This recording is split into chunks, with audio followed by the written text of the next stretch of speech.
going on, everybody? It's your boy, the Lo-Fi Horror Guy, and welcome to another episode of the Lo-Fi Horror Guys going on you live. Today, I'm going to be having my dude Ryan of One Step Closer, as well as Anxious. I cannot wait. This is going to be sick. Let me get a quick shout real fast to my dudes over at Studio House Designs. This episode is sponsored by Studio House Designs, a purveyor of horror and VHS nostalgia. Bringing the coolest long sleeve shirts that you can find around as far as, horror inspired. Love that stuff. The tie dyes and then the VHS stacks. You got to check them out over at studiohousedesigns.com as well as on Instagram. All right, Ryan. Yeah, what's up, man? My man? How's it going? Good. How are you? Sick. I'm really good, man. Having a good Saturday. Is everything all right over your way? Yeah, I'm down in New Jersey right now at my girlfriend, so I'm just hanging out for the day and relaxing a little bit. Sweet, love it. Thank you very much. For your time. First and foremost, this is absolutely sick. It's kind of funny, because different things pop up like prompts, and having to update apps and shit. And I'm like, God damn it. Like, dude, my phone is like so backed up on storage. So I have like no storage. So I try to hold off on updating like everything as long as possible. You know what I mean? Yeah. So nice. But, Okay. yeah. Well, I appreciate it. Thank you, man. I've Dude, never of seen course, that before. yeah. So I'm like, oh boy, let's see what this brings us. Dude, yeah, of course. All right, so here on Grown on You Live, basically, I have a couple of initial icebreaker questions, just some fun shit. The remainder of the interview is about you and your craft, the band, and then I have one finale that I wrote just for this episode. So if you're all set, my dude, we're gonna get this boy cracking. Yeah, let's do it, man. Let's do it. All right.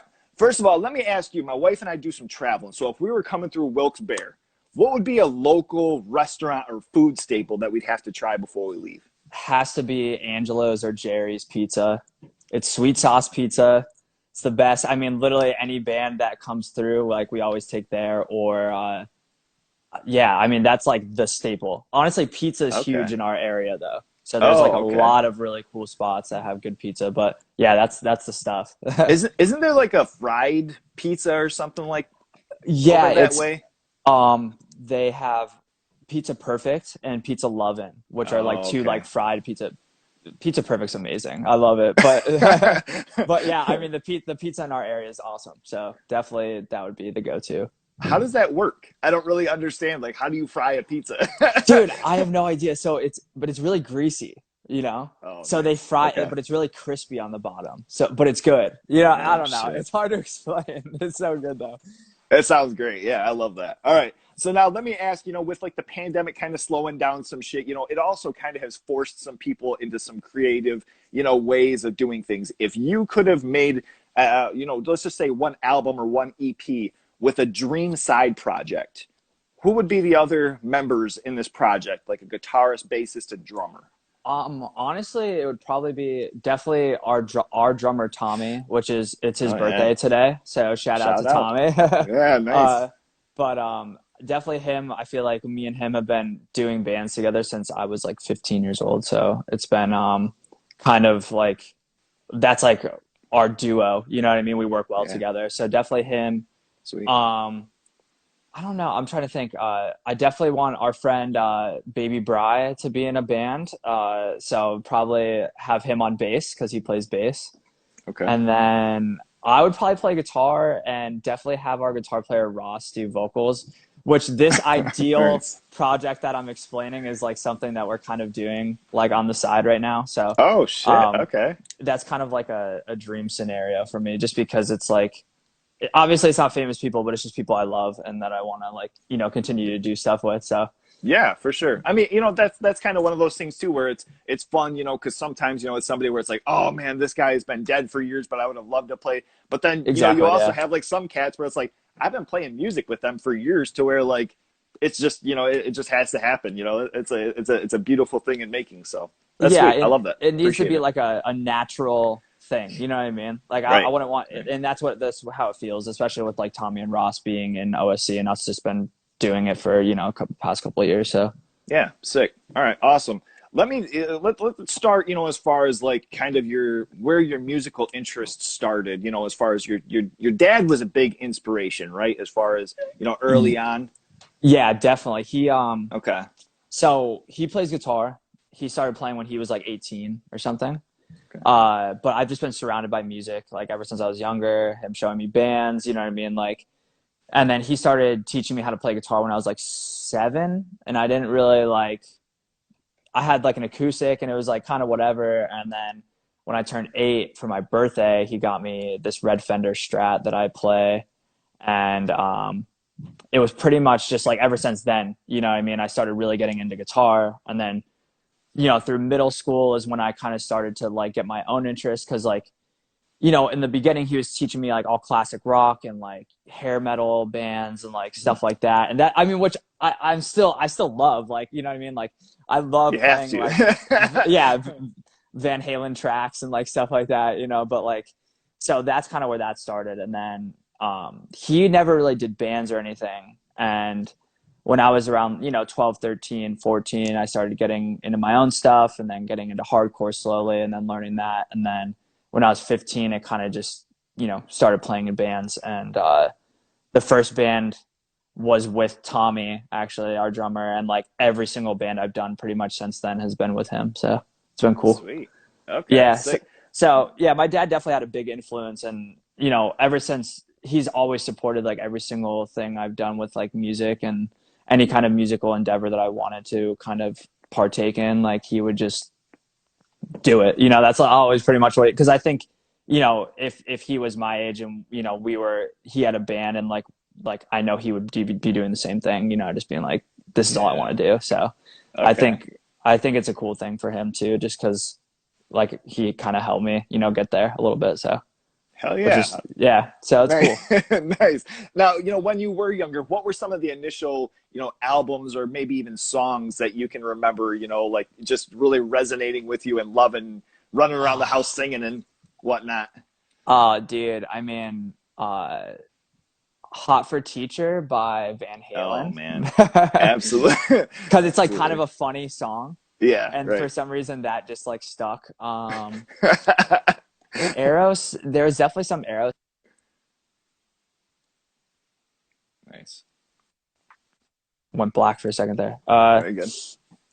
Definitely some Aerosmith tracks.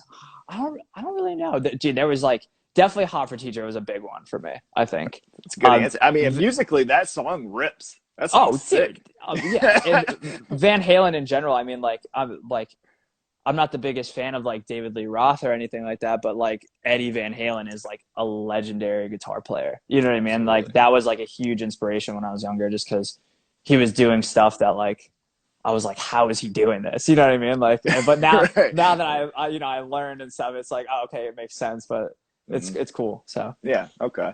And now you mentioned, you know, playing guitar and you know, getting your first, you know, Fender and whatnot. Tell us about, you know, when you were first getting into it, what were some of the songs that you wanted to learn or some of the riffs that were, you know, your kind of, you know, spot to jump at?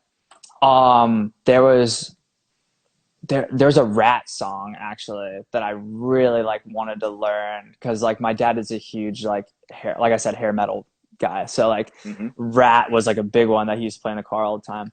I think Lay It Down it's called, and it just had a really Okay. sick guitar intro, and I was like, I just absolutely loved it.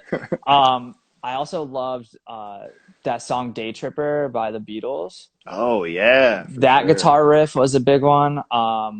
Definitely like Crazy Train by Ozzy Osbourne because at the time that was like to me that was like the guitar riff, you know what I mean? Yeah, right, Um, right.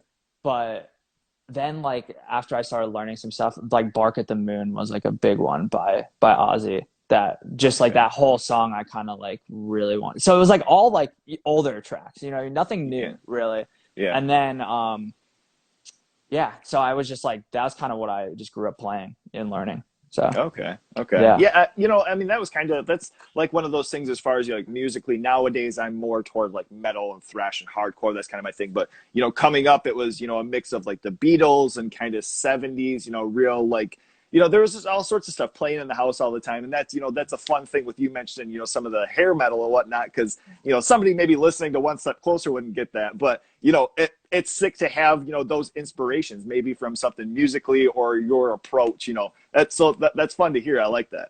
Yeah, it's different. It's definitely like yeah, like I grew up on that, but it's definitely not what I plan to write and play. You know what I mean? Right, But right, it's still fun to like mess around with. But yeah, for so sure. that was pretty much my upbringing with the music stuff. Yeah, okay. Now, before times of streaming, nowadays with the internet and everything, like, the different ways that you can get music. Tell us about, maybe even your go-tos to listening to music, whether it was maybe a record player at home or a portable CD player, an iPod. Tell us about what was your go-to? So my dad had he still has it and still uses it. He has like this big black it's just like what it's a big it's like it's a speaker but it has like a built-in like I guess it's just a big black radio kind of thing, but it has like Okay. a cassette player in it and a CD player in it built in. Oh, sick. So he that was like the go-to. Like it was around the house all the time. It was either like, because he's always been doing projects and stuff like through like, just like whether he's like remodeling the kitchen or something, and like he'll bring that down and pop in a CD and like, what I mean, listen to stuff. So when I was growing up and like playing guitar, like learning songs and stuff, it was always like, oh, I'm gonna put the CD in and play along to the song through this Oh, radio. You know what I mean? yeah, okay, So nice. that's like I would say that's the go-to. So CDs were probably the big one. Okay. My dad wasn't really a record guy. Like he had more cassettes, you know what I mean, growing up and stuff like that. Mhm. But yeah, I'd say CDs were probably the big one. Okay. Do you have Yeah. anything from his collection that, he passed on to you, or was it just something that Just kind of faded?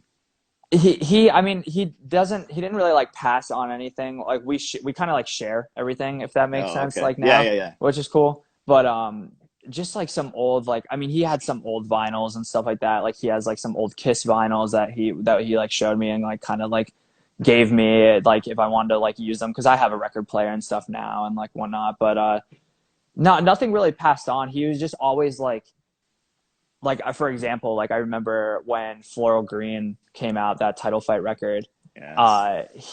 There's our local uh like record store like is called Gallery of Sound, but it's mainly like they have a good selection of like vinyl, but it's mainly like a CD and like cassette like store.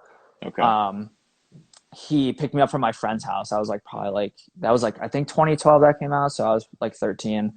Picked me up from my friend's house and he bought that CD for me like the Oh, day it came nice. out or whatever, and we like listened to it and stuff like that because he knew I like love Title Fight. Uh, Nice. so but like he's done that like all like even like up until like 2 years ago for Christmas he got me Dookie on CD and he got me it on vinyl because like Oh, I was just like nice. going through a phase of like I still I mean I absolutely love that record, but like I was just Yeah. going through a phase of like really feeling that record again, and Yeah. he was like, "Oh, I'm just gonna buy him this stuff." Like, but he's done that like probably every year he'll do something like that. You know what I mean? So I Okay. say CDs were the big one though. Okay. And, that kind of leads into my next question as far as I was going to ask about your local record shops. What were some of your local music stores, and what was something, that kind of drew you to going to those as opposed to, bigger box shops? So the Gallery of Sound is like the only really small local like spot that kind of Okay. had a good bit of stuff, but that was like the go-to. I mean, it used to be at our like in our they had like a couple locations, but now I think it's only down to one just because I think, they mainly did CDs and CDs are kind of, dying out a little bit. Mhm. And but yeah, that Gallery Sound is definitely the spot. We don't really have that much selection of Oh, okay. record stores and stuff in our area just because Wilkes-Barre is just weird, It doesn't really have that much. So Okay. that was but yeah, definitely Gallery Sound. They used to do actually like live performances in the store, like acoustic sets and stuff like that. Oh, Title cool. Fight's done one there, Tiger's Jaw's done one there, the Menzingers have done one there, I think. Like any of the like the Dang. local Northeast PA bands like kind of do that kind of stuff there. So they're definitely like supportive of like the local, music scene in general, which is cool. So Sweet. Okay. Now, if you were to have an opportunity where they asked you, or maybe even a one step closer as a band to, have a featured albums, end cap in the shop, what would be three albums that you would have to have on that from your selection? Um, the Just stuff you're listening to right now off the top of your head. Blink 182 self-titled for sure. Oh yeah, for sure. Okay. Record's amazing. Probably I would say I've been in a huge Floral Green kick, so probably Floral Green. Love it. And what other record have I been listening to? I'm trying to think. Oh, there's this artist Bones. I don't know if you've ever heard of him. He's Okay. like an The underground rapper? rapper. Yeah. Yeah. Okay. Yeah. Okay. He came out with a record in like October. I forget the name of it, but I would definitely have that on vinyl in there too. Just because like that's what I've Okay. been bumping recently. So yeah. Okay. Nice. I Yeah. love that. A That's little sick. bit of all pretty different, I guess, from each other. Yeah, yeah, for sure, for sure. Now, you bring up Blink, you brought them up a couple of times. What's your take on them with Matt Skiba? Are you a fan of that era or Nah, get him not out. into it? Yeah. Yeah. Nice. Okay. Yeah. All right. I mean, there's a little, division in between that, and I just kind of wondered, your take on that. Yeah, Tom is the best, Like, I mean, anytime I think of Blink, I think of Tom DeLonge first, to be honest Yeah. with you, and Right. then Mark. But like, yeah, I think you can't really do Blink 182 without Tom, and Hmm. and there's no one that could do his voice like that and like actually do it well, Right. Even though honestly, some of their live sets kind of sound bad, but like, I think it's sick. That's the fun. Yeah. Right. Yeah, it's the type of music, and like I think I don't care. Like I love that band, and the Blink self-titled was like a big, especially like for the newest OSC record. Like I feel like everyone was really bumping that record hard and kind of like taking influence from that, which was a little different, which was cool. Okay. Yeah. Yeah. Sweet. All right, I love that. Now, as far as with your singing, I wanted to dig into that a little bit. When you're initially, getting into that role, what was a little bit of inspiration on your vocal style? How did you, find your own style? Definitely the biggest inspo is Skip from Turning Point. Definitely Oh yeah. the yelly, singy type stuff. Hmm. When I asked, like, I was talking to Tommy, and I was just like, this was back when I was like 16 or 17, and I was just like, yo, I want to do a band that sounds like Turning Point. Like that's pretty much the start of OSC, like for us, you know what I mean? Okay. And so Skip, huge influence. Even like Zach De La Roche, like with Inside Out, and including Rage, because like he has an insane, vocal range and just like vocal ability, which with both of those bands. Hmm. Ned from Title Fight for sure. Even Jamie from Title Fight, because they both have like crazy range, and being able to do the yell with the singy type stuff is like really cool. Hmm. But I think those were like the big three for me, at least starting. And even like Pat Flynn, with Have Heart and Fiddlehead, like Yeah. I mean, I love both of those bands, and and pretty much every project he's done, he's done like a slightly different vocal style with, and I Hmm. think that's like pretty crazy that he's able to do that. So like, but yeah, definitely those couple dudes for sure, and bands. Okay. I mean, did you start, as far as just your initial attempts at singing and and trials, just at practices, or were you at home, in a basement, or when the family was gone, or like, how how did that go? It was kind of just like when we started, practicing, like I was doing the yelly stuff. Like I was just like, I'm just going to yell however I yell, and this is how I sound. You know what I mean? Yeah. Okay. But now it's kind of, after doing it long enough, I feel like I've kind of gotten to a point where I could control the way I sound, if that makes sense. Like, especially with the yelling stuff. And now I'm starting to try to implement more singing into it. And that was kind of just a thing where I was like singing along to songs like throughout the years, and just like playing guitar and like singing along like while I was doing it, just kind of like, hey, maybe I could do this and just see what it sounds like. And that was kind of like a in the studio type thing. I'm just gonna whip it out, and if it doesn't sound good, it doesn't sound good. But if it does sound good, then we could roll with it and see what happens. You know what I mean? Just because I never practiced before. Now, like I practice.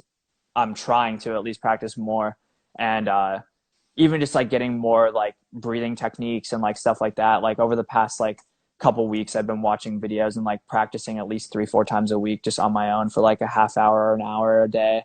You know what I mean? Just like, just because I don't want to destroy my voice or like, you know, avoid kind of that kind of thing, especially if we come back and we're touring a lot. You know, I don't want to be like out of practice, if that makes sense. Yeah, right. Yeah, I mean that's a tough thing with, you know, everything that's been going on too. Is, you know, with certain bands that have been on tour for years and years. You know, it's going to be kind of interesting to see, you know, things come back, because I mean I hear a lot of people, you know, and they keep on with practicing and everything, but still, you know, you have that routine of doing something for some years and, you know, constantly gigging and then just falling stagnant. You know, It's a can't imagine huge, it's gonna be kind of weird. yeah, it was weird because even we did that live stream back in like August, and I wasn't doing any vocal stuff for like 6 months. And then I came to that and I was just like, after that, I was like, I feel like destroyed right now. You know what I mean? And it was only 6 months. It was only 6 months. So like after that, I was just like, you know, we started recording the new record and stuff. So I was doing vocals and like working on vocal stuff more, but like, you know, that was the point where I was just like, it's only been 6 months and I feel this out of it, where like we were playing a show every night for, you know, on the last tour that we did, we were with Turnstile, and we did a tour right before that with Knuckle Puck, like back to back. And I didn't have a single issue either tour, like because I was just so used to it, you know what I mean? But it's just that fast, you know what I mean? So definitely trying to keep up on it. Yeah, for sure. Okay. And I mean, in all good practice too. So, I mean, that's kind of, you know, something that'll keep, you know, continual. And I'm sure when things pick back up, it'll help with, you know, with that practice. But it's kind of funny to hear sometimes when people are like, yeah, I don't ever practice. I don't ever do nothing. And, you know, you hear what they're doing. You're like, God, you haven't blown your voice out? Yeah. Some people just have it like naturally. I know Isaac from Knocked Loose. Yeah. I was talking to him about that because like he has like a crazy deep voice, like when he does the backups, and he's like, yeah, I don't practice. I don't do anything. I never blow my voice out. He's like, I never feel it after. He's like, I just do it, and that's what comes out. And that's it. So like, I'm like, all right, man, whatever. It's like those cats in like skating or like, you know, riding BMX that just do all the cool shit, you know, like on their first try. And I'm sitting over there like, come on, man. I've been practicing this for years. I know. It took me like 6 months just to learn how to kickflip when I first started skating. And this dude's over here learning it in a week. You know what I mean? It's like, yeah, it's crazy. Rodney Mullen grinding on his grip tape. You know, it's like, all right, dude. I know. The dark slide stuff. Yeah, it's crazy. Tell me about your pre-show ritual, just as far as you guys are getting ready to go out and do a live show. You know, vocal exercises, stretching. You know, do you have anything that kind of centers yourself before going out on stage? So what we started doing, we never really did anything like that other than just like maybe stretch a little bit. I used to always go back and just like give everybody like a quick like shoulder rub, like, you know what I mean? Kind of warm everybody up, just like whatever. But we started kind of just, you know, we would play through like a song or two acoustically in the back, and I would just like hum to it or like do some vocal exercises while we're like playing to it. So then when we get up there and we like initially like we feel like we started doing that and we were like, holy crap, we already feel warmed up for song. You know what I mean? We don't have to like, because it was almost like easing into a set. You know what I mean? Like after the first two or three songs, you're finally warmed up. You know what I mean? But then like we're only playing like an 8-song set. So it's like, all right, we're already halfway through the set almost. You know what I mean? Right. And we're just starting to warm up. So it's like we started doing warm-ups, and it really started helping me like save my voice on like longer tours and like, you know, doing multiple shows in a row and not, you know, having a break or whatever. It was just like doing vocal exercises. I also like kind of like massage underneath like my throat a little bit in here, because I was like watching some videos and people say like if you like gently massage your throat, it kind of just like loosens up your muscles a little bit before you start singing. So then there's no strain. And yeah, it's like a weird thing. Also, yeah, like stretching your neck and just like stretching a little bit. So that was pretty much what we would do. And then, and then we just go play our set. And honestly, like like I said, like doing that just felt so much better right off the bat as soon as we started doing it. So. Okay. All right. Yeah. Just, you know, kind of easing into it. And, you know, I mean, different people have different processes with that too. So I always find it interesting as far as, some people, have one completely far extreme, and then other people just, kind of, I guess with previously saying, just jump right into it. You're like, Yeah. man, how does that happen? It's weird because it's like such a high energy, like hardcore, so high energy, you know what I mean? So like trying to jump right into that high energy, I feel like it's so easy for your body just to be like, no, this doesn't feel right. You know what I mean? Like Right. it's almost like, not warming up or like stretching or anything and then running like a mile. You know what I Yeah. mean? Right. Like, Right. some people are fine with that and some people could do it perfectly fine, but other people, like, it's just like kind of taxing on your body a little bit and like on whatever, whatever parts of your body that you're using at least. So, Right. Right. but So I wanted to touch on cover art as far as your guys's. You just recently put up the cover art for your newest album here, which we'll dig into. But first, I wanted to ask you about: have you ever had any albums that you've chosen? You didn't know the artist, but you saw the cover art and you're like, "I'm gonna check this out," and wound up loving it. yeah, definitely. I'm trying to think of like one off the top of my head that has some like really cool art. Actually, like the Fury Paramount art that our friend Chris Oh Wilson did. yeah. I mean, I really liked Fury before that and Mm-hmm. everything, but like just seeing that record cover, I was just like, I need to listen to this now. The new Yeah. Drain, the new Drain art, also our friend Chris Wilson did, uh, Sick. also drew me in. Like as soon as, I mean, I didn't really listen to Drain before that much, and everybody was like starting to talk about them a lot, and I was like, like, and then we saw them at This Is Hardcore, and I was like, oh, this is, these guys are sick. They're really cool dudes. And like their music is insanely sick. Mm-hmm. So, but as soon as they dropped that album art, I was like, this makes me want to listen to this right now. You know what I mean? Right. Right. So those are definitely two more recent ones. Okay. I can't think of anything else off the top of my head right now, but, and then, with our, the artwork that we put out recently is actually just the poster for like the announcement of like, hey, it's coming soon type thing. You know what I mean? Oh, okay. So that was actually a sketch of what the final product was supposed to be, but we didn't like the first couple sketches that the dude sent. So we are like, yo, but this would be perfect for like a poster. So the actual album artwork is different than that, which is okay. cool, which I'm happy because people are like, oh, like that's the album art, like, and they're like, oh, that's sick. But like, I feel like when people see the actual album art, they're gonna be like, oh, this is really sick. You know what I mean? Damn. So All right, yeah, cool. yeah. I like that. Yeah, we just wanted to do something like and put out something so people know like, hey, music is coming. It's just been a kind of a process right now. So with a lot of stuff going on, so. Okay. A lot of behind the scenes work, I guess, that we can't. Yeah. So like, but yeah.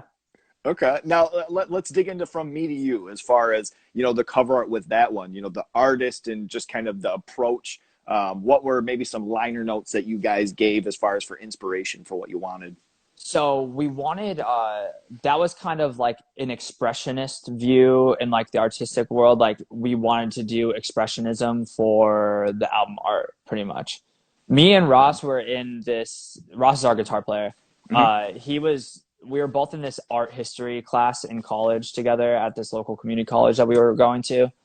And we were like learning a lot of different, like just a lot of different art forms, like expressionism and like pointillism and like all these different things and like surrealism. And we kind of just wanted to, at the time we were both talking. I was just like, yo, I like the expressionist stuff a lot.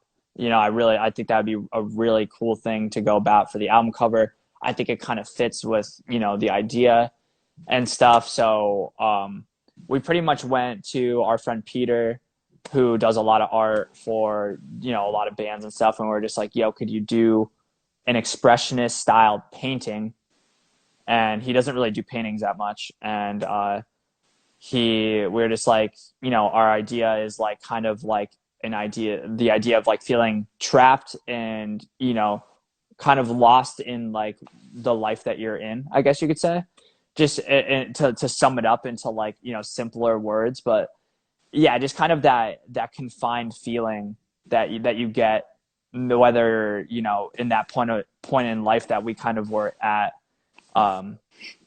So, and I think he represented that pretty well and kind of like, you know, with the faces melting, the multiple, like kind of like all the doors were kind of just like that feeling of being lost, I guess you could say, you know? Mm-hmm. So he sketched that out and then put the colors on it, and we were just like, this is perfect. You know what I mean?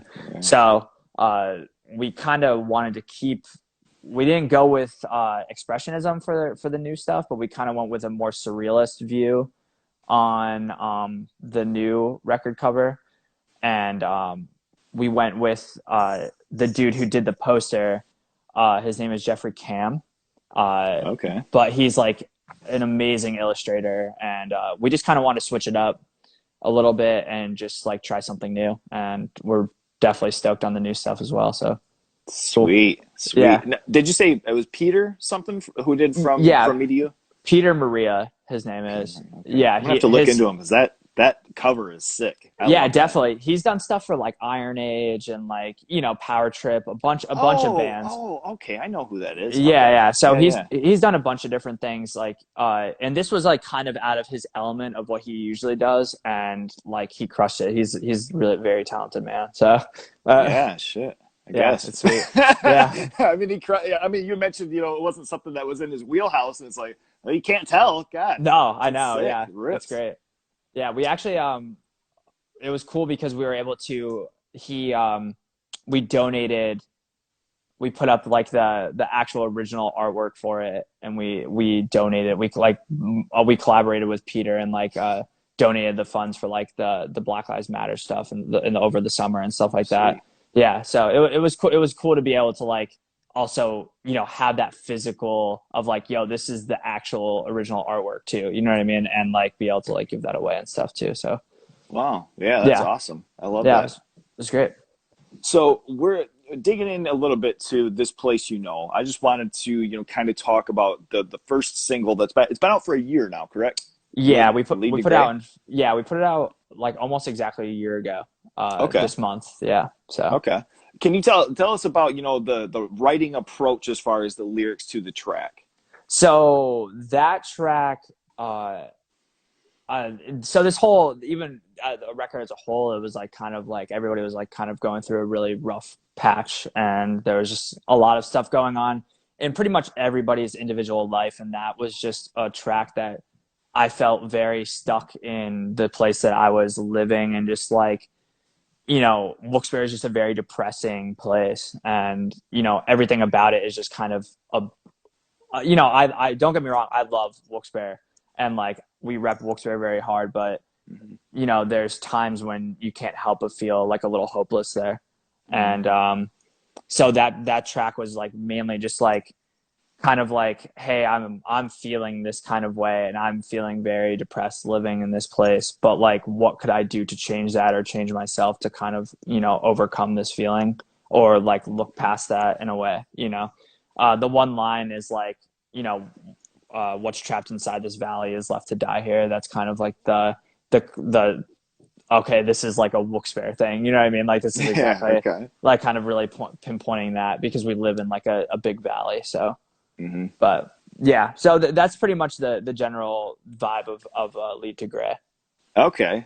It's funny you mentioned too, as far as something I wanted to touch on with, you know, kind of a certain area kind of giving a different attitude toward music. You know, you see bands that are from, you know, like the East Coast, or even bands that, you know, are from like Chicago, the Midwest, that have these times of like having to deal with like the snow and just, you know, dreary weather. Like, I feel like there's always a little bit of a different attitude. Like when you look into it, you're like, oh, okay, I see this now. That makes sense. Like, yeah, it's actually, it's weird because like all the bands from Wilkes-Barre have that vibe. You know what I mean? Because it's weird because there's nothing to do other than make music or you have to be creative or like do, because like we're so behind with everything. Like, I don't know, like we literally just got, for example, like I worked at H&M for like 2 years, but we just got that H&M like 2 years ago, literally, or 3 years ago.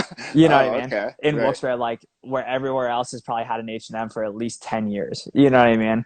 Or like something like that. You know what I mean? Like it's little things like that. We're just so behind the times that and there's really just nothing to do except, you know, in the winter, it's good skiing and, you know, snowboarding, which we're all super into. And in the summer and spring and like even fall, of course, like it's hiking is amazing, you know, in Pennsylvania. But like, other than that, it's just kind of like, and it's funny because we were just me and our bass player BT were on this podcast, and the guy was talking about how he went to a local college, this local college called King's, and he lived in Wilkes-Barre for like 4 years. And he was explaining, like, he was like, yeah, there's just something so like dreadful about that place a little bit, you know? And like, and he was like, God. sometimes he's like, the winter especially is just really rough, and like people are just depressed, and like, you know, we have a big drug problem. So it's just like all that kind of stuff is, I think, just leads to like people like being forced to be creative on their own. You know what I mean?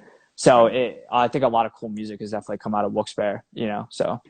Hell yeah. And environment, you know, environment can have, you know, some inspirations. Well, I mean, Definitely. always has inspirations, but, you know, I feel like that is one of those things when the weather, you know, is a little bit extra dreary and rainy, you know, you can feel it sometimes in the music, you know, it's almost like it pours out visually. 100%. Yeah. Especially in like a lot of the title fight tracks, I definitely feel it. Oh yeah. You know, so like, sure. Which is cool. Now, you guys have mentioned, as far as, you know, the probably 6+ months as far as being in the studio with the album, correct?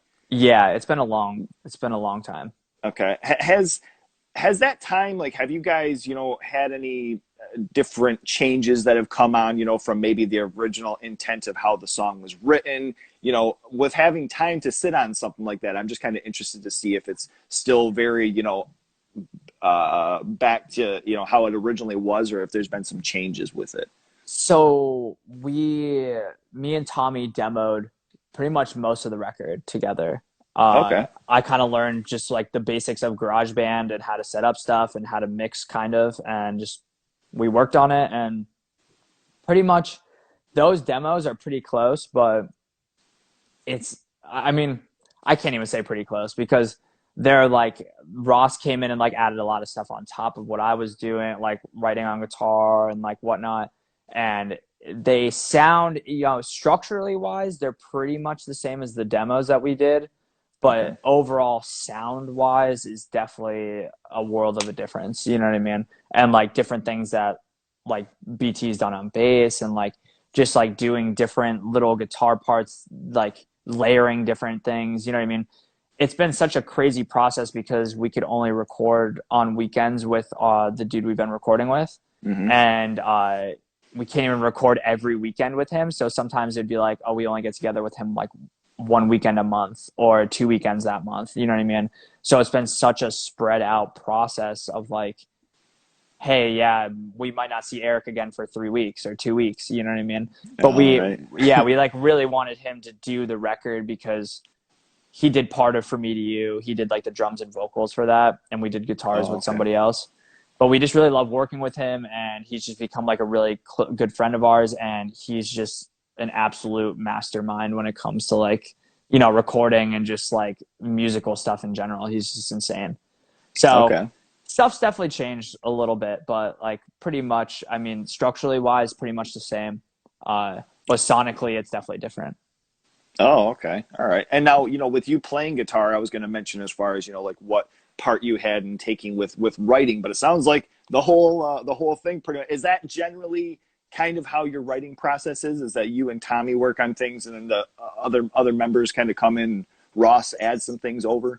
Yeah, it's kind of like Tommy and I like to structure a lot of the songs, at least get the general vibe, and then, you know, Ross might come in and be like, yo, let's maybe try adjusting this part, or maybe he'll come in with a riff and like we'll structure it together, and then me and him both take it to Tommy. You know what I'm saying? Okay. Where it's kind of like that, and then BT will come in and like add his bass stuff, like whatever he wants to write, or if he has ideas. Like everybody's always pitching ideas. You know, also our like actual guitar player Grady, he lives in Connecticut, and he plays in and he sings for that band Anxious also. So like he's pretty wrapped up with that stuff. So like he'll pitch ideas and like try to write some stuff here and there, but like it's mainly just like, you know, Tommy and I will like structure, Ross and BT add their stuff. Grady pitches his ideas and like maybe has like a riff or two that he'll show us, and then it kind of just comes together all like that. Everybody really like, you know, takes their instrument and like really like does pretty much what they want with it. We kind of all trust each other at this point to just be like, yeah, if you think that sounds good and like you think it's sick, then let's just run it. You know what I mean?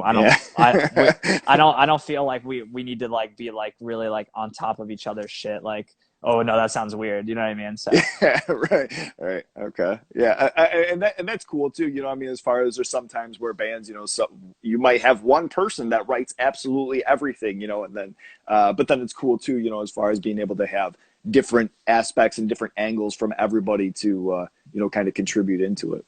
yeah, it's cool because for this new record, it's like you could really feel like a little bit of everybody in the songs. You know what I'm saying? Or at least everybody's like styles that they're kind of like growing and developing now. So even though I wrote the, you know, the rhythm riffs, like for like the structuring of the songs, like Ross's parts like shine through and really make these like certain areas like really pop. You know what I'm saying? So it's like, Nice. It's cool that everybody was able to kind of like come together and like add a lot to it. So Sweet. Okay, cool. Now this last part here I wanted to ask about. I wanted to do a little bit of a lyrical and even musical breakdown for your guys' initial EP, From Me to You. Now that is it's on 4 pressings, correct? yeah, we're on the 4th press. Ridiculous. I mean, It's pretty sick. It's so sick. Yeah, And, I was stoked on that.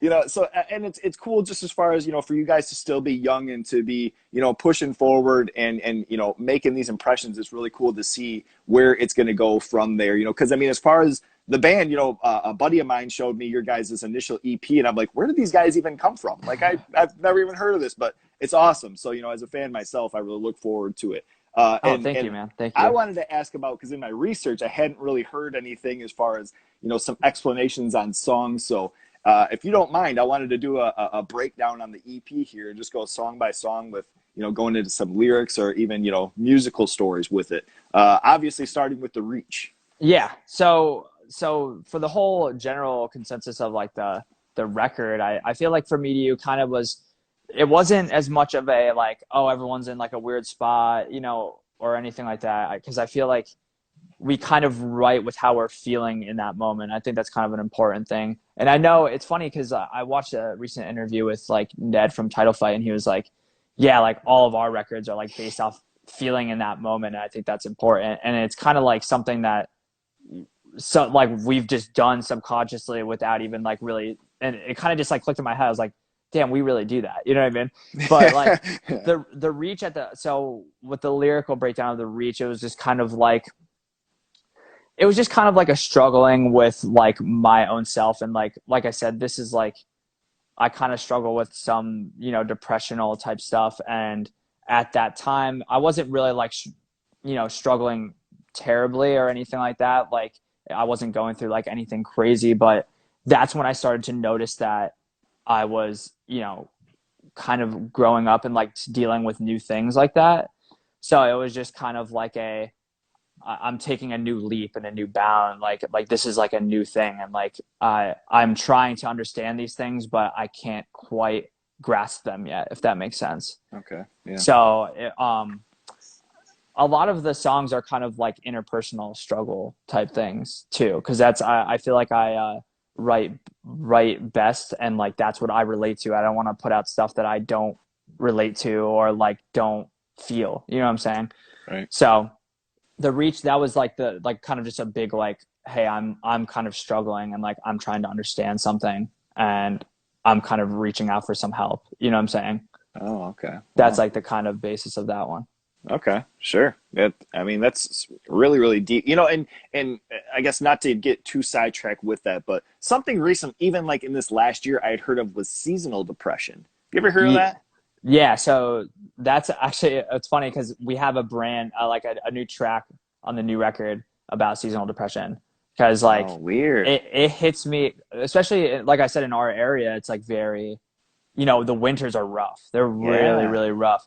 So like, as soon as fall hits all through the winter, it's just a completely different. It feels so different, you know, in our area, and Yeah. it it was it's funny because if you ask like you know anybody in the band, like I always say how much I hate the fall because I feel like I've always had really bad luck with stuff in the fall. For Mm. some reason, over the past 3 years, it was just like my gram gets diagnosed with cancer, you know, right when fall hits. I go through like a really bad time with like a breakup and just like different other things like and depressional things like are also you know right when fall hits, and Mm-hmm. then like that was like 2 years in a row where it was just like really rough. You know what I'm saying? So this year I was like expecting like, all right, this is gonna be awful, like an awful year, but like it actually wasn't. You know, like Yeah. it was a little better than like actually a lot better than the past 2 years. You know what I'm saying? But seasonal depression is definitely a thing, and people definitely feel it in our area, especially. So Yeah, I without getting like too far into it, I mean, it was one of those things. It was this last year my wife had mentioned when the fall was coming around, and it's like you're not seeing the sun as much, and she's like, you probably have some sort of seasonal depression going on. I'm like, that's not a thing. Like that's not real. I started researching it. I'm like, no shit, yeah, that's probably what's going on. it's just lack of like serotonin. Vitamin D Yeah, and and yeah, vitamin D. Yeah, it's yeah. just like lack of like having a lack of that kind of just creates you and being stuck inside. I think especially in our area because it's really cold and Mm-hmm. bad weather. You know, being stuck inside all the time, not being able to do cool things. And like I said, our area doesn't have much to do either. So it's just Right. like you really have nothing to do in the winter. So I Yeah. think it just really puts people in a bad spot sometimes. Yeah, yeah, okay, all right, yeah. We'll get back to that. I just wanted to mention that really quick because I'm like, I wonder if they've ever heard of this because it kind of seems like spots with that hit the winter and in the fall really heavy and like a lack of. I didn't know if that was a thing that you'd heard of too. So that's Yeah, wild. yeah, yeah. All right, It's a crazy thing. next up, I wanted to hit on Dusk. Let's talk Okay. about that one. So Ross was going through some pretty crazy stuff with, you know, a relationship that he had. And I kind of was like the go to person kind of for that. And we were talking a lot every night and just like, you know, for the longest. So I kind of like wrote that song of it's like a breakup song, you know, kind of thing. But like from my perspective of that relationship, you know, Oh, and okay. being like the outside perspective looking in and what he would tell me, like he would get like, and that was also around like, you know, seasonal depression time. So like that on top of this, you know, issue that he was going through just kind of made it really, really rough for him. So he would say like, he would always call me at night and just be like really upset at night. So that's why like it was always like at dusk it falls, like after like being, you know, maybe doing your daily thing and then it kind of sets in at nighttime when you're just kind of Yeah, like sitting okay. around doing nothing, you know. So that was a really rough point for him. So I wrote that just kind of based on that. And I didn't tell him for like the longest time, for like at least a year. And then Oh, wow. we were just talking about because I didn't know like if he was gonna be like upset about it or weird about it or anything. So I kind of Mhm. just like, and I also kind of like to leave people interpret the music the way that they want to take it, Right. because so everybody could kind of connect to it in their own way and Mhm. not based off what I'm saying about it or like what I wrote it for, you know? So, Right. but when I told him, he was like, that's really like crazy and like thoughtful of you, you know what I mean? But like, um, yeah, so that was a cool thing. Okay. Sick. Daydream is the next track. Tell us about that one. That was kind of, that's more of kind of like a controversy type song. Like, I don't like getting into like political stuff because I don't know. It's just a touchy subject, and I get kind of flustered when I talk about it, and get like kind of, you know, a little a little angry at when I with like kind of like what was going on, especially like over the summer and stuff, you know. Mhm. But that was like when Trump was a little. This was after a little after Trump was elected, but it was like when he started doing some like really stupid things and like really like getting under people's skin and just like seeing what he was doing and kind of tearing, you know, us even just like as people apart. Like that was Mhm. kind of just like a fuck. I need to write something about this because this is really bothering me. And Okay. I just almost felt like the whole idea was like, we're not living in a perfect world, but I could dream a perfect world. You know what I'm saying? Oh, okay. So I could daydream a perfect world, Mm-hmm. but I know as soon as I come out of like that, oh, I love thinking about, you know, playing shows and like going on tour and stuff like that. That's like my dream, and like that's what I want to do. And then I come to reality and it's like, wow, this world's just being ripped apart around me. You know, it's just kind of a crazy thing. Damn. Yeah. Okay. Wow. So I mean, it's so cool hearing this stuff, because you did mention on as far as wanting people to have their own interpretations. But I feel like even when I do hear these things, I still resonate with the initial idea of when I hear something and it gives me that feeling where I'm like, okay, I love the story that they have, but I still think this. yeah, exactly. And that's fine. And that's what I want people. That's really like, I like doing lyrical breakdowns because I know that people really like that kind of stuff and like to hear about, I like to hear about Behind what the songs are scenes. about. Yeah, Yeah. exactly. And so, and I know like if people are listening to a track and they're like, I really like, I want to know what this is about because like this is my interpretation, like you said. So it's Yeah. kind of just cool to hear both sides. But yeah, Yeah. I like having like people just make their own, opinion about it and just kind of, hey, this is why it connects with me because it hits this spot for me and this Right. spot in my life. So yeah. For sure. All right. Next up is the title track from Me to You. Yeah, that was just kind of that song again was kind of like similar to how the reach is like almost like a reaching out track, but like I felt like only certain people, like mainly my friend group that I was able to talk to, comprehended kind of what I was going through and how I was feeling with things, especially, like at the time I was like, I have no idea what I want to do at school. I still don't. And like I have no idea what like kind of what my direction is, and like I'm feeling, like I said with the cover art, and like a little lost and just like hopeless. And I felt like I could only reach out to certain people to really connect with that because only, like my friends and like people like my age who were kind of going through like a very similar, point in their life, a very big transitional period, I guess you could say, Okay. could connect with me on that level. You know what I'm saying? Where like Okay. me trying to explain that to my parents or somebody, they're just like, you'll figure it out, but it's like, oh no, it's kind of a little bit deeper than that. You know what I mean? So It's not the answer I wanted. yeah, exactly. But that's an important track for me. That was like, because when we were writing this record or like at least starting to record it, that was like leaving high school, going into college.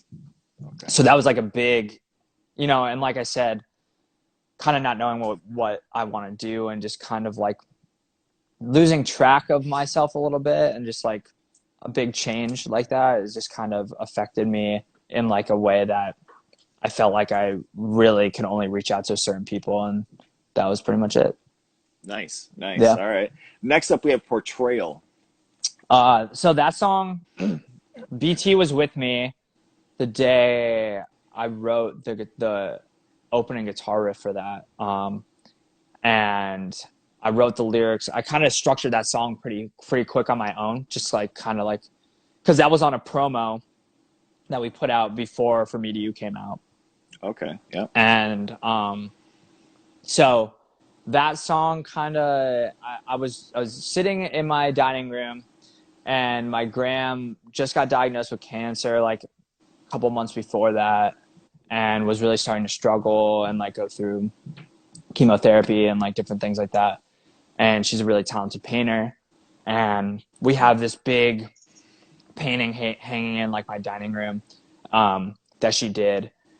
And I was just sitting there looking at it, and I was just like, man, like, is she ever going to even be able to do what she loves and her artistic thing ever again? You know what I mean? Mm-hmm. And like, it was a really heartbreaking time for like my entire family, just because we really relied on my gram because she lived only a block over from me. And it was just a really big eye opener. You know what I mean? When it was just like, oh, she's fine. She's going to be around forever. And then, you know what I mean? She gets diagnosed with stage 4. So it's like, yeah, it's pretty deep in. So, so yeah, that song's kind of mainly about that specific painting, and just like, Oh, wow. Okay. yeah, like, because it references like leaves and like, because it's like an autumn foliage with like a stream and like it's almost like a mill in the background, like a like I can't, it's hard to explain, and like an old barn and like stuff like that, you know what I mean? So it's Kind like of like a a, countryside type image. yeah, like a Yeah. countryside, Okay. very Pennsylvania, yeah, like type image. And so yeah, that whole song is based off like, that diagnosis and like all that stuff, and then kind of like just that specific painting itself. And yeah, that one, like, uh really, like, we kind of wanted to retire playing that song for the longest time, but I would always like try to get them to want to play it, just because that song really like means a lot to me, Yeah. so. Right. Right. But Wow. yeah, That's I mean, that's awesome. Does she have like a collection of paintings? Do you have different things in the house? yeah, so we have I think we have three in my house, and then at her house, like, my grandfather still has all of them up. He has like, I think maybe five or six up. And then, Oh, dang. yeah, like, I mean, she's been doing it forever. She's insane. Like, she was like amazing, absolutely amazing, like super, super talented. And she used to like teach me and my cousins whenever we would like stay over there and stuff, like just like simple, like, hey, this is how you do this, you know what I mean? And like, here's how to like Okay. sketch like whatever you're trying to draw, you know what I mean? Like, we'd have like little like painting days and stuff whenever we'd stay there, so it was cool. Okay. Okay. But yeah. Did you get some artistic abilities from her from those sessions, or did that kind of fall flat on your end? I mean, I don't draw that much, but I used Oh, to okay. really enjoy drawing a lot. Like, and I wouldn't say like I'm amazing at it by any means or anything like that, Right. but like, I enjoyed like drawing and like doing some stuff. And we used to like I said, we used to paint a good bit together. And like, but my cousin Autumn like really like took, like everything that she said, and like, she is now like an absolutely unreal painter as well. So like, Oh, she wow. kind of got that like side of my gram, which I thought was cool. So at least someone like really like took on to that. Yeah, right, right. Well, I mean, you got, there's still the artistry or the artistry in, in music. I mean, as far as, playing, there's different things where that kind of, broadens horizons as far as, artistry is a lot of different things. So maybe Oh it's not yeah, drawing, but playing yeah, guitar and for cool. sure. And like, I think just like I kind of like developed an eye for like things that like I liked similar to like what she did too and stuff. Like, so it kind of defined Yeah. my like painting and like drawing, like, oh, this is what I like because of these Right. things. You know what I'm saying? So Nice, nice. I yeah. love it. All right, so last up, Imagination of Being. My Uh personal favorite track on the EP, so I'm excited to hear about this. Yeah, so that's actually probably I think Dusk and Imagination are my two favorite tracks from it. And Nice. that was pretty much just as much as like supportive of my family is, more so now than they were. Like, my dad was always very supportive of like any like musicals thing I've done, Hmm. but a lot of the rest of my family is just like, why are you wasting your time with doing that kind of thing? And like, you should be focusing on school. And like, it was just kind of like uh like I said before, like, going into from high school to college and not knowing what I want to do, and like just feeling like very like pulled in so many different directions of like, hey, you should really be focusing on this, but like, I know like you'd much rather be doing this, you know what I mean? Right. And like, really focusing your attention on these things. And it's just kind of like it was a bit of a, like, I felt very torn, and I felt even like a little like I was getting in small arguments, and like just even like even bigger arguments with like my parents, just because like I wanted to tour, and like I really wanted to focus on that, and just like, yeah, I'll get school done, like, don't worry, like, I want to do school, but I just I don't know what I want to do. And like, they're Right. just like kind of like trying to put me in corners of like, hey, you should do this, or why don't you do this, or like, which I appreciate, you know what I mean, trying to like give me suggestions. But it just kind of like made me feel more like trapped, and just like, well, you want me to do that, but Right. this is not what I really want to do, Mm-hmm. So that was like a big, like, hey, I'd like that's a track of like almost another one of like dreaming, kind of in a way. That's why it's like imagination being like, I want to be this, but you guys want me to be something else, Oh, So okay. yeah, Nice. so that was like a Nice. big kind of thing. And like I said, my dad, supports me, and like said, like my parents like really supported me with like any kind of musical thing I've ever done. But I Mm-hmm. think when it came to like, hey, I really like want to push this band thing and like see what we could do with it, it was a little bit of a I don't know if you should do that, what I mean, like kind of thing. Right. Which Right. understandable, but I mean, I think after them kind of seeing us being able to do some tours and like, kind of get a little bit more exposure, I guess you could say, and like see how far we've come from like what we were at. I think they're a little bit more like they just tell me all the time, like, yeah, you should just tour and enjoy that time of your life, especially like if you guys are able to like getting these opportunities and whatnot.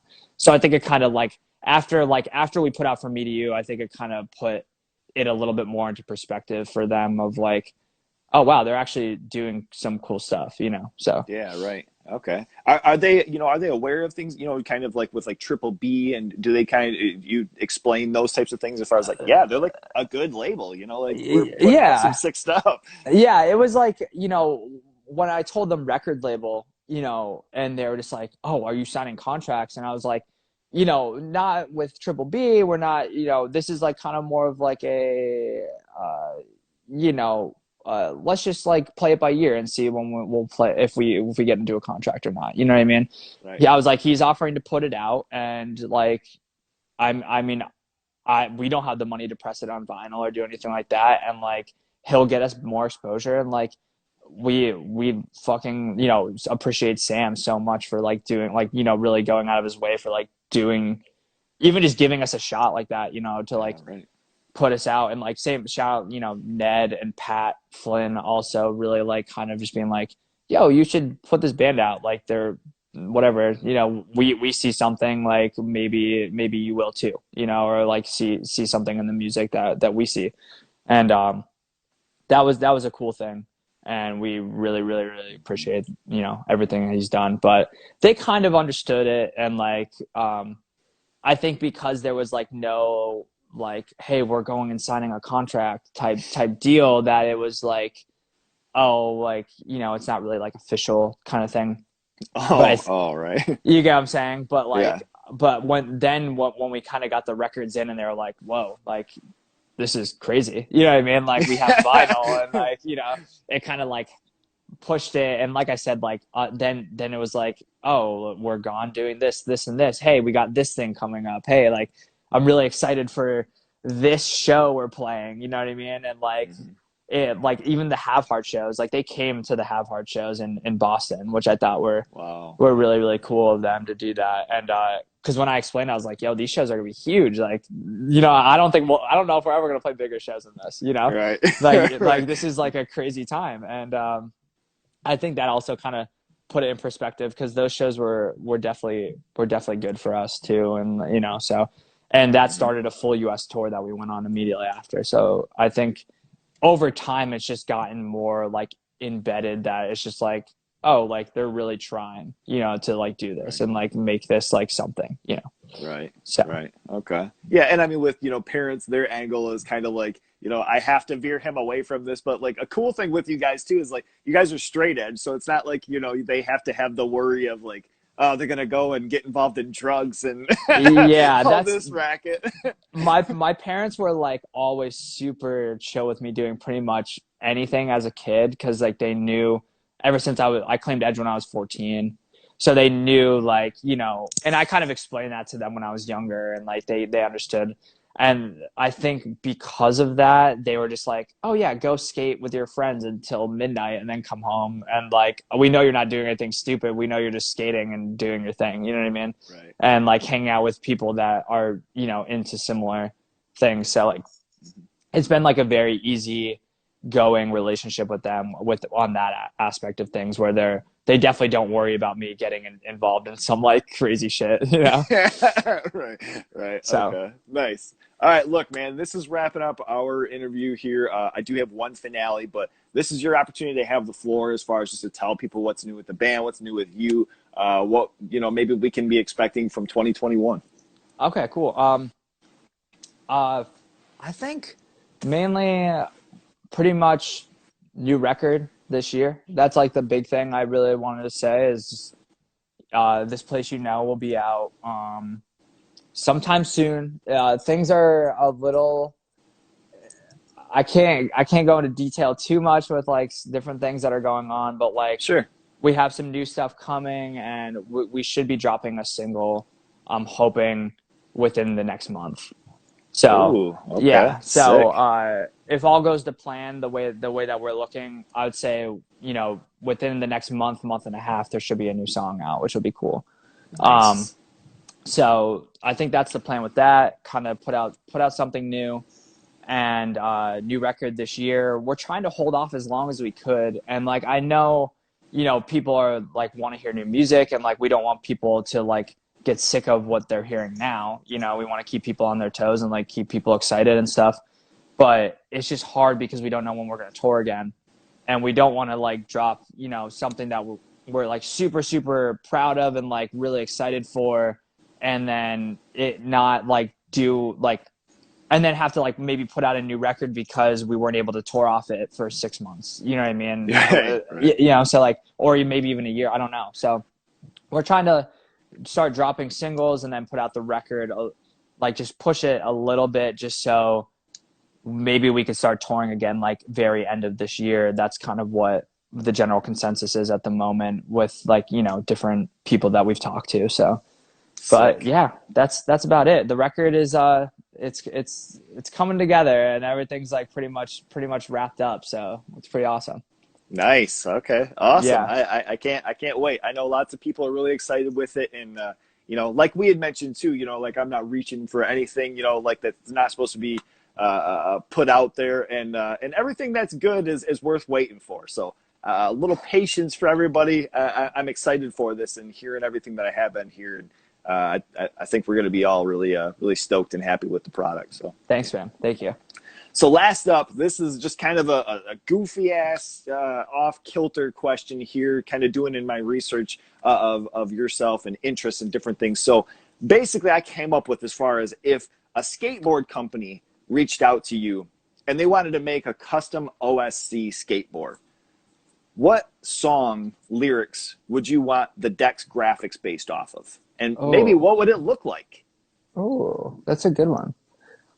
It's funny that you mentioned that because our our friend Andrew from Santa Cruz has reached out to us before and like has sent us a couple boards and stuff before because he knows Oh we're my all into God. skating, which was really Yeah. really very very cool of him, and like was definitely not something he had to do, but like it was really great. And it's cool how to see Santa Cruz support like hardcore because they did that Drain album cover Drain. or Yeah. the magazine cover.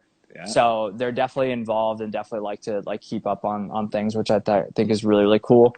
So shout out to them. I Sick. think definitely a line um, from the record actually, which got the new album title, is "This Place You Know. Sometimes it hides the truth and it lets people go," which that line really resonated with me at least. Like for when I was writing it, because I was like, "Damn, this is Wilkes-Barre in a nutshell." You know what I'm saying?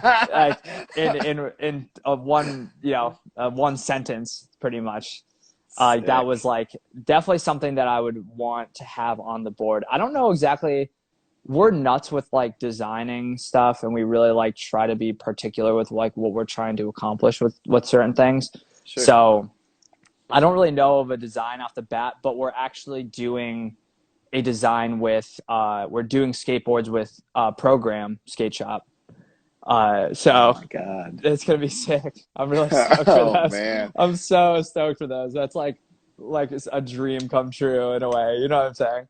Wow, So that's yeah, because awesome. we all like me and Ross especially like grew up skating ever since we were like 12, 13 years old. You know what I mean? So like Right. skating all this time and then being like, oh my god, our band has a board. Like this is unreal. You know what I mean? Like what's happening? That You is know? So like sick. so yeah, we're gonna do like a run of 50 boards through program. That should be coming, sometime in the spring. It'll probably be like another, probably I'd say at least probably 2 months from now, until that happens. Damn. But that's something that's in the process right now. Because Dare, I don't know if you know Dare. Oh yeah. They just did skateboards through program, and Oh, okay. Yeah, yeah, yeah. Okay. the I singer didn't put two and two together, but yeah. yeah, Okay. yeah. The singer Angel like kind of hooked me up with like a contact for that because I reached out. I was just like, "Yo, like we've been trying to do boards for like the past year, but like lumber supply is like even skateboard supply is just unreally like Yeah. bad right now. Yeah. So like it's hard for these people to get decks and stuff in, but um I reached out to him. I was like, yo, those boards are so sick, like whatever. And then he reached back out to me like a week later. He's like, yo, you guys still trying to do boards? And I was just like, yeah. And he's like, all right, well, dudes from program are down to do them. I was like, all right, let's roll. So Sick. yeah, Sick. but definitely some kind of like definitely that line from the new record, and definitely some kind of really cool, crazy design. I know we were talking about doing like foil on the bottom of the board in some way or capacity, so it's really shiny or something. Damn. So Hell I yeah. think that's kind of the vibe of what I would go for, if that's like, since that's kind of what we're already discussing now. So Man, I love that. That sounds that sounds amazing. That sounds yeah, sick. yeah, yeah. Let It's me been oh, great. go ahead. Go No, ahead. I'm sorry.